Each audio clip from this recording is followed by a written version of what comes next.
आज मी तुम्हाला घेऊन जाणार आहे एका वेगळ्या दुनियेत, जिथं स्वर्गही फिका पडेल.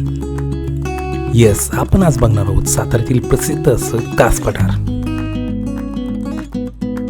नमस्कार मित्रांनो, रणजित वर्ग यूट्यूब चॅनलवर आपलं स्वागत आहे. आणि आज आपण चाललोय कास पठारावर.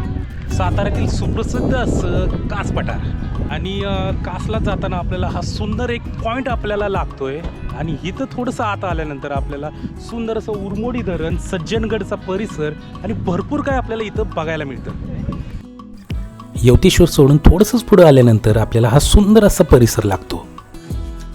बरेच लोक म्हणतात कास पठाराचं फक्त नाव झालंय, तिथे काहीच नाही. पण मी म्हणतो एकदा तरी सातारा ते कास रोडने प्रवास करा. खरी सुंदरता काय आहे ते तुम्हाला इथं जाणवेल. कासच नाही तर कासला जाताना पण इतके मनमोहक देखावे दिसतील, तेव्हाच हा परिसर किती सुंदर आहे याची कल्पना येईल. डाव्या बाजूने उरमोडी डॅम आणि उजव्या बाजूने कनेर डॅम आणि मधून जाणारा सुंदर असा हा रोड कधीही न संपणारा वाटतो. हा सुंदर रोड बघत बघत आपण कधी कास पठारावर येतो हे समजत सुद्धा नाही. इथे आल्यानंतर 150 रुपयाची तिकीट काढली आणि इथून आपला प्रवास होतो त्यांच्या बसने पुढे. आपली गाडी इथे पार्क करून आपण त्यांच्या बसेसने कास पठारावर आपल्याला सोडले जाते. 5 मिनिटातच आपण कास पठाराच्या मेन गेटवर येऊन पोचतो. इथं बहुतेक वेळा पाऊस आणि धुक्याचं वातावरण असतं, पण आज वातावरण स्वच्छ होतं, त्यामुळे कास पठाराचं खरं सौंदर्य आम्हाला बघायला मिळत होतं. वेळ न दवडता आम्ही फुले बघायला चालू केली. 100 रुपयाचा गाईड घेऊन आम्ही फुलांची सखोल माहिती घेत होतो. टोपली कारवी हे फूल येतं 7 वर्षातून एकदाच. यावर्षी टोपली कारवी भरपूर आलेली आपल्याला दिसत होती. त्यानंतर आम्ही बघितलं निलिमा, हे सुंदर असं दुपारी 2:30 ते 5 या दरम्यान उमलणारं फूल.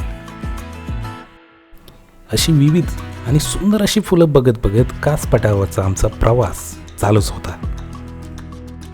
बरीच अशी फुलं होती, ती आम्ही पहिल्यांदाच बघत होतो, त्यामुळे फुलं बघायला ही उत्सुकता काही वेगळीच होती. आता ही जांभळी मंजिरी, तुळशीचा एक प्रकार पहिल्यांदाच मी बघत होतो. दगडफूल काय असतं ते इथं आल्यानंतर मला बघायला मिळालं. दीपकांडे आणि कंदील पुष्प मी आतापर्यंत वर्तमानपत्रामध्ये आणि टीव्हीवरच बघितलेले होतं. सगळ्यात जास्त आवडलं मला हे विघ्नहर्ता हे फूल. या फुलातून चक्क सोंड बाहेर येते. खरंच काय किमया आहे या निसर्गाची, जबरदस्तच. खरंच ही अशी फुलं बघून चकित झालो.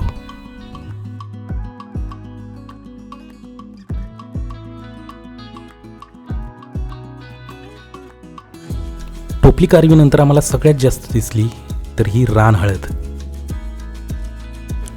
गवती बिंदू म्हणजेच ड्रॉसेरा इंडिका सारखी मांसाहारी वनस्पती सुद्धा आम्हाला इथं दिसून आली. हे सगळं आपल्याला समजू शकतं फक्त गाईडमुळे, त्यामुळे इथं आला तर गाईड घ्यायला विसरू नका. यावर्षी मला फक्त हे मिकी माऊस हे फूल दिसले नाही. अजून 15 ते 20 दिवसानंतर हे फूल सुद्धा आपल्याला दिसून येईल. किती फिरलं तरी हे कास पठार संपत नव्हतं आणि हे सौंदर्य सुद्धा. खरंच ही एक वेगळी दुनिया आहे, ती फक्त आपल्याला बघता आली पाहिजे. सगळी फुलं बघितल्यानंतर, फुलांचा अभ्यास झाल्यानंतर आमचं फोटोशूट चालू झालं. स्वच्छ वातावरण असल्यामुळे फोटो सुद्धा खूप सुंदर येत होते. असं वातावरण या कास पठारावर क्वचितच बघायला मिळतं. आपण फिरतोय कास पठारावर आणि सगळ्यात जास्त आपल्याला दिसते ही कारवी, जी 7 वर्षानंतर एकदा येते. बाकी आणखीन मिकी माऊस वगैरे आणखीन फुलं आपल्याला काही दिसत नाही. बरोबर, काय कसं वाटतं?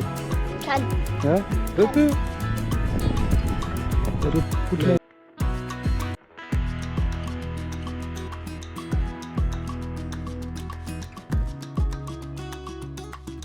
ही ट्रिप साध्य झाली आमची या मुंबईवरून आलेल्या मित्रामुळे, म्हणजेच राजकुमारमुळे.